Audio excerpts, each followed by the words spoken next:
I do know is the power of the cross is greater than any cultural reality that exists in our day-to-day. The reality of the cross and the power of the gospel is greater than absolutely any cultural difference that exists in our world, anything that our culture can impose.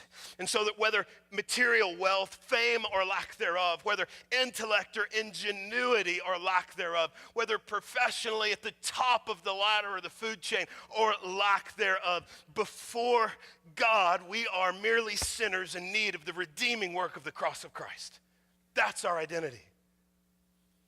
Whether it doesn't stop there, whether your history is made up of being the greatest philanthropist, even before you met Jesus, or your history is made up of being the worst criminal anybody can imagine.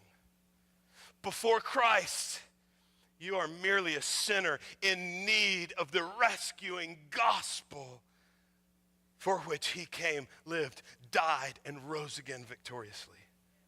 The gospel is the greatest equalizer in men. And if that's the way that our Messiah, Jesus, sees us, then that's the way we should be seeing each other.